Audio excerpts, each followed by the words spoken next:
Oi,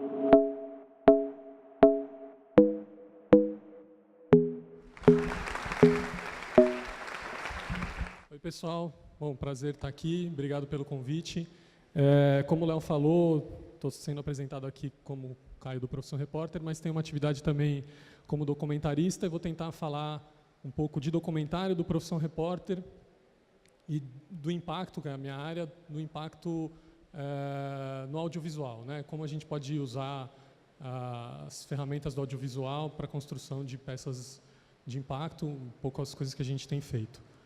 Vou começar com um exemplo, que é o Carne e Osso. É um documentário feito em 2011, está na íntegra na internet, no site da Repórter Brasil, depois para quem quiser assistir, mas tem alguns aspectos que eu queria comentar específicos, por isso eu vou pedir para tocar o vídeo aí de cara.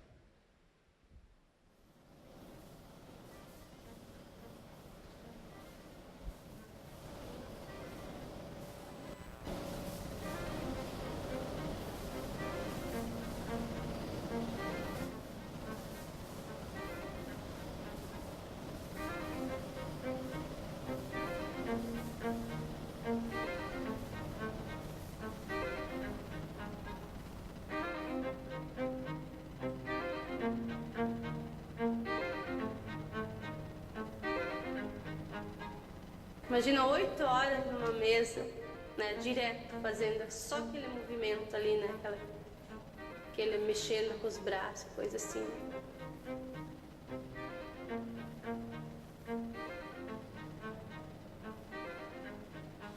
Porque o ritmo é muito acelerado. Tem épocas que não, mas aí tem épocas que eles firmam contrato de exportação lá, tantas toneladas lá, eles têm que fazer. Aumenta a velocidade da linha e tem que andar. Sem parar. Dava alguns segundinhos pra tu afiar a faca, né? Mas fazia em média de 4, 5 por minuto. Eram 1.800 carcaças por dia e é bem acelerado. Aquela esteira, ela era ligeira, você tinha que vencer ela, né? Era muito rápido, vinha muito rápido. Era muito rápido. Bom, o Carne e Osso é basicamente um retrato da desumanização no trabalho. A gente pega o exemplo dos frigoríficos, mas ele pode falar da desumanização no trabalho em várias outras esferas industriais, serviços, etc.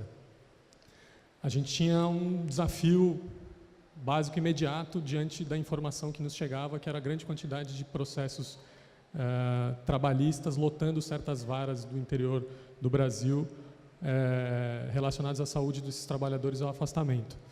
E aí a gente se deparou com o seguinte cenário. Bom, a gente precisa criar uma ambiência que permita ao espectador estar nesse frigorífico. Não é à toa que eu gastei aqui 2 minutos desse tempo que é tão contadinho para mostrar uma sequência de uma pessoa desossando um frango e ela diz, imagina 8 horas, se 2 minutos já é, digamos assim, angustiante, imagina 8 horas fazendo aquele mesmo serviço, aquela mesma atividade.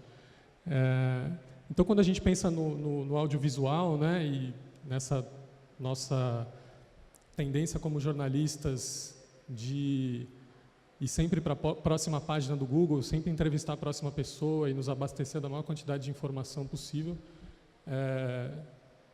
no Carne e Osso a gente tinha essa vontade de transformar isso em uma experiência audiovisual. Experiência audiovisual, para mim, é uma palavra muito importante, apesar do marketing ter transformado isso numa coisa meio...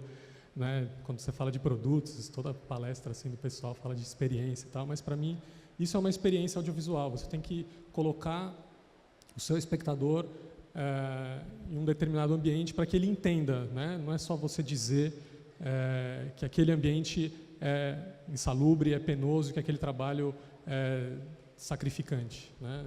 Enfim, comunicar também pelo recurso audiovisual.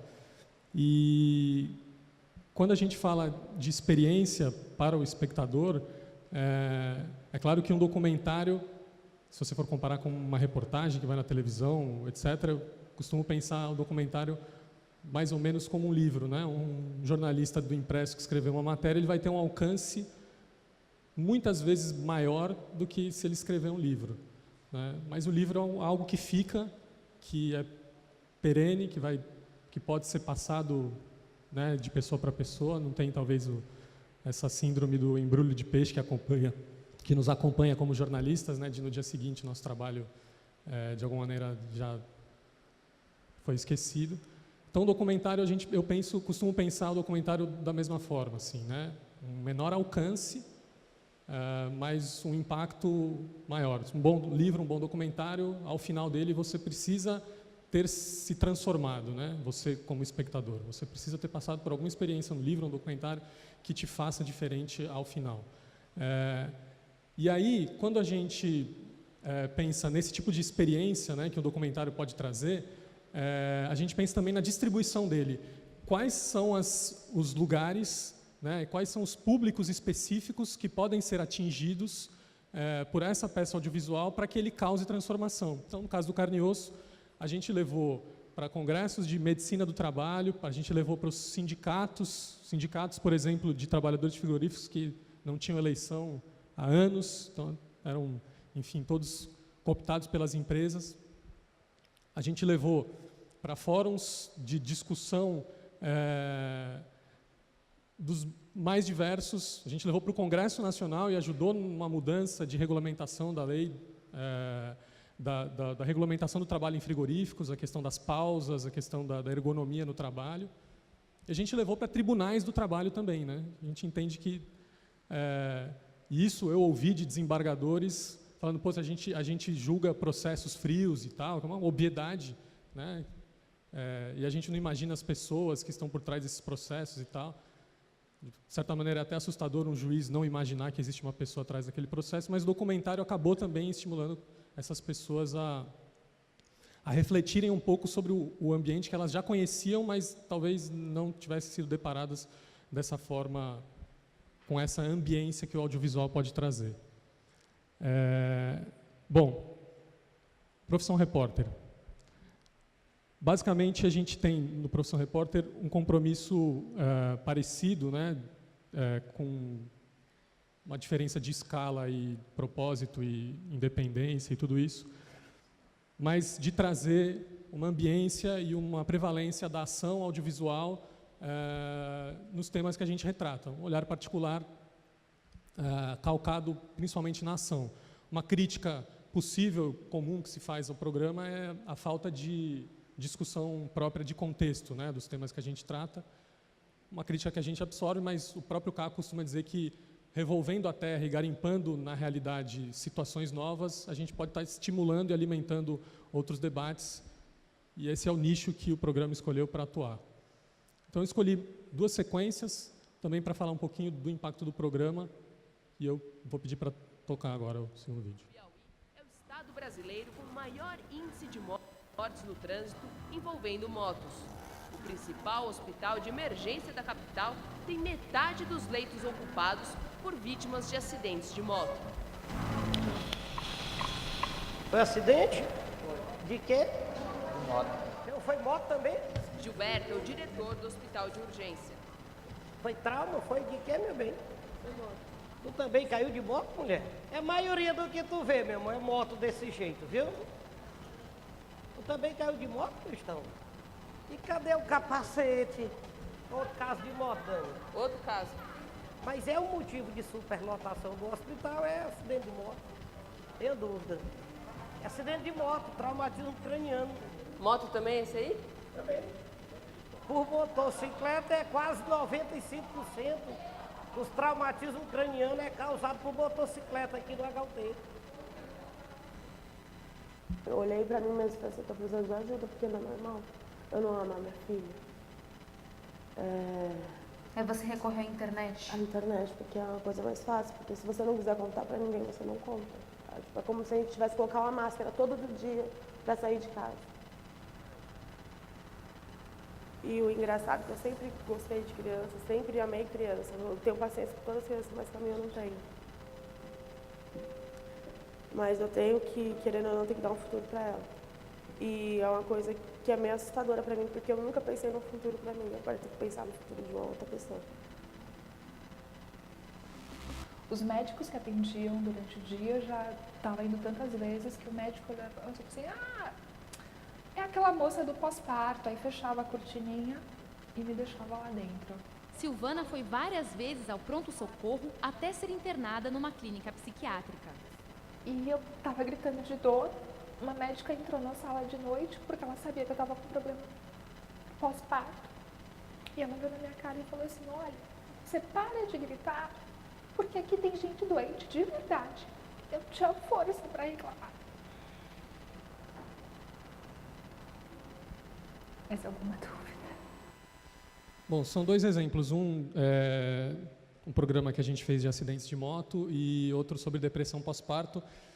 Não são, digamos, temas inéditos ou, enfim, mas me parecem dois exemplos interessantes, porque, principalmente, a gente traz, nesses dois exemplos, uma discussão já que está na sociedade, mas a gente traz exemplos e situações muito concretas e detalhes muito particulares que ajudaram a mudar protocolos de atendimento, inclusive a fazer debates locais em torno dessas questões, né?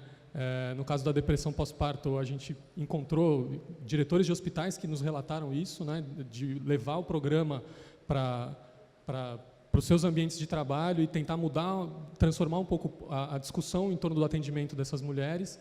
E no caso das motos também.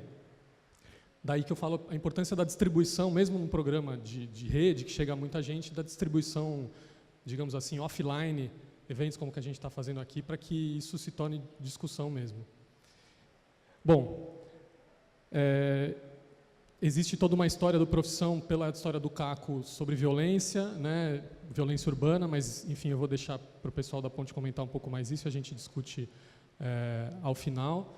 Mas existe um detalhe muito particular em cima dessa questão do jornalismo de impacto que eu queria encerrar falando disso. Muitas vezes, na televisão, quando a gente mostra uma situação de desamparo ou de desemprego ou de injustiça, etc., aquilo tem um impacto, sim, mas um impacto individual. E esse impacto individual que a televisão causa em diversas questões que ela traz, seja no jornalismo ou seja em outros programas que emprestam as técnicas jornalísticas para contar histórias, é um impacto que a gente pode avaliar como positivo para a vida dessas pessoas, mas que em muitos casos pode ser confundido também como assistencialismo, né? Você está, digamos assim, se aproveitando daquela história, transformando a vida de uma pessoa pela dureza daquela história que realmente sensibilizou os espectadores, mas basicamente você não está fazendo um grande debate sobre a estrutura social. E tem uma outra questão que, do meu ponto de vista, é ainda mais delicada.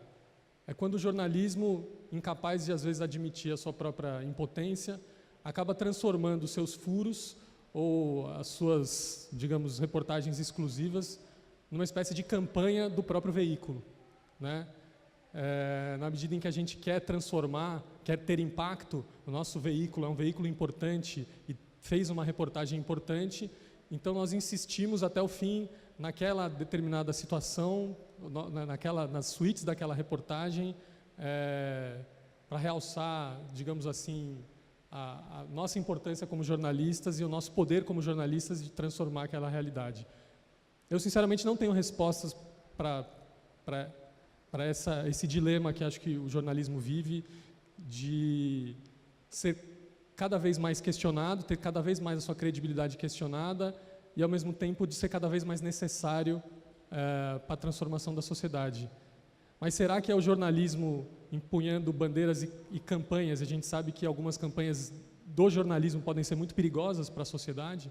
Será que é o jornalismo que deve ter isso do seu ponto de partida, com a sua agenda principal? Embora 8 de cada 10 jovens jornalistas que chegam no nosso programa tenham essa formiguinha de querer transformar o mundo, etc. Então, são questões totalmente individuais minhas. Eu, dependendo da semana, estou mais para um lado ou mais para o outro.